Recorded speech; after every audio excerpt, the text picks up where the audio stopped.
Assalamualaikum. Izin reportase kali ini mensarikan dari kuliah umumnya Dr. Don Posner, seorang pakar dari Stanford University tentang insomnia. Mestinya udah pada tahu kan ya, insomnia, sulit tidur, gak bisa tidur, kayak gitu deh. Kalau insomnianya ini belum tahu, ya silakan aja tidur aja dulu ya, gak usah nonton dulu video ini. Kalau secara bahasa ini rasanya udah jadi sehari-hari kali ya. Tapi hakikatnya insomnia itu kayak gimana sih? Ternyata ya, insomnia ini sangat penting untuk segera diatasi. Karena kalau tidak, yang sering nonton kanal ini udah pada tahu kan ya, kualitas tidur yang buruk itu bikin error yang menyeluruh dan holistik. Kalau menurut para pakar, secara definisi udah kehitung insomnia kalau kita susah tidur walau banyak kesempatan. Beda cerita kalau susah tidurnya itu karena sibuk proyek ini itu beda lagi, bukan kehitung insomnia. Terus kehitung insomnia juga kalau udah mapan tidur tapi sampai lebih dari 30 menit itu masih aja terus kelop-kelop, susah jadi terlelap, atau udah tidur tapi lap-lapan, enteng, terus gampang kebangun, nggak bisa bertahan lebih dari 30 menit, itu dihitung insomnia juga oleh para ahli. Atau tiap malam tidurnya itu kecepatan bangunnya, dini hari gitu, kebangun, habis itu sulit untuk tidur lagi, itu juga kehitung insomnia. Menurut Dr. Posner, insomnia ini suatu penyakit disorder dan bukannya sekedar gejala dari penyakit lain. Dan insomnia itu penyakit yang on 24 jam, bukan penyakit yang kambuhnya cuma malam hari toh. Jadi, kalau malamnya ada masalah-masalah itu tadi, tapi siangnya oke-oke saja, giras lincah nggak ada konsekuensi apa-apa, itu menurut dia bukan kehitung insomnia. Tanda-tanda buruk di siang hari berikutnya apa aja tuh? Mestinya salah satu atau beberapa dari ini. Pas siangnya berasa kelelahan atau badan terasa berat untuk bergerak, atau pas siangnya itu terasa ngantuk lemes, atau berasa kayak low batt gitu, malas ngapa-ngapain, atau secara pikiran susah untuk konsentrasi, pikiran dan memori jadi ngerambyang, nggak tajam, kemudian ada kecenderungan juga ansos, dan kinerja yang menurun, entah di tempat kerja atau di sekolahan, kayak gitu. Cenderungnya juga jadi gampang moody, gampang baper, terus suka jadi banyak error-error, entah sering keselip lidah, lupa dompet, beras-beras jatuhin ini itu, dan seterusnya. Terus bisa juga ada rasa pening atau berat di kepala, dan mestinya ini diikuti rasa galau, penasaran terkait tidur di malam selanjutnya. Jadi kalau tidurnya dikit atau rada sulit-sulit semalamnya, tapi itu nggak bikin galau atau kenapa-kenapa, ya udah kelasnya bukan insomnia. Apalagi kalau besoknya terus jadi bisa tidur lebih pules. Kadang lagi bawaannya itu ngantuan, tapi begitu ditidurkan itu nggak bisa pules, bahkan bisa juga nggak bisa tidur sama sekali. Atau ngantuan itu di saat yang tidak tepat, sedang berdiri jejek gitu, ngantuk. Tapi begitu direbahkan di sofa, lorok, kedil-kedil malah nggak bisa tidur. Tired but wired. Satu hal penting lagi yang sering terjadi, insomnia ini dianggap sepele, kayak Bang Juki gitu. Emang sih gue ini kena insomnia, tapi begitu gue buka dompet, ada lagi masalah yang jauh lebih besar. Di situ kan ada foto bini gue. Yang masalah tuh dia, gubrak. Menurut Dr. Posner, insomnia ini tidaklah sesepele yang dikira banyak orang. Hati-hati. Dan hampir semua kita orang dewasa, menurut penelitian, itu pernah mengalami pusing, sakit kepala, pernah mengalami batuk pilek, pernah mengalami panas demam, sakit gigi, mules diare, dan pernah juga tidur malam itu keganggu. Tapi kalau yang seperti itu, ya bisa dibilang sepele sih, bener. Cuma insomnia sejati itu bukan yang kayak gitu. Mikirin anak merantau gitu jadi susah tidur. Atau investor saham mikirin barang yang nyangkut semua. Amsyong. Tapi begitu urusan beres, tidur bisa pules lagi. Yang temporer kayak gitu atau akut itu bukan penyakit insomnia yang sejati. Kalau yang sejati itu yang sifatnya kronis ternyata. Urusannya udah beres tapi tetap aja tidur keganggu dan kira-kira oleh para pakar diancar-ancar sampai 3 bulanan gitu atau lebih. Kira-kira ya kalau data di Amerika 10-30% dari populasi itu bisa keseret ke insomnia sejati yang kayak gitu, dan menurut para pakar kalau didiemin aja itu bakalan susah hilang atau cenderung nggak hilang selamanya, dan itu bisa bikin kualitas hidup ancur-ancuran, bikin healing nggak jalan, gampang keserang penyakit degeneratif yang ngeri-ngeri beserta segenap komplikasinya. Daya tahan juga menurun, jadi ringkih, gampang keganggu bahkan oleh hal-hal yang sepele dan seterusnya. Gak cuma ganggu secara kesehatan fisik, sering juga ini jadi akar masalah gangguan jiwa dan gangguan mental. Parahnya, lah ini, kebanyakan yang keserang insomnia itu, kalau baru 3 bulan atau kurang, itu cuek-cuekan saja dan tidak berusaha cari solusi, padahal makin lama didiemin, itu makin sulit disembuhin. Dan ini ada di mana-mana, nggak cuma di negara maju atau kota-kota besar. Pakem kedokteran yang lama dianggap insomnia ini sekedar gejala ikutan. Oh, Bang Toyib jantungnya gangguan sih, makanya susah tidur. Udahlah, yuk jantungnya diberesin dulu. Ntar insya Allah insomnianya hilang. Realitanya, seringkali menurut para ahli itu tidak begitu.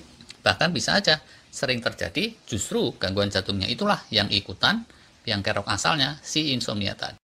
Sehingga yang gangguan jantung, hipertensi, atau apapun, begitu gangguannya hilang, ternyata insomnianya bisa tetap aja ada, dan itu bikin orangnya balik rusak lagi, keputar-putar. Depresi bisa menyebabkan insomnia, tapi ternyata juga sebaliknya. Gara-gara insomnia, ujungnya jadi depresi. Dan jadi makin depresi, makin berat lagi insomnianya. Iya loh, terus saja muter kayak lingkaran setan. Sering terjadi depresinya itu sekedar gejala, kalau insomnianya teratasi, malah depresinya juga hilang sendiri, dan bukannya sebaliknya. Tapi gimana sih cara ngatasinnya insomnia? Yang dominan tuh ya, 70% lebih, bahkan di kalangan elit di negara-negara maju sekalipun, insomnia ini didiemin aja.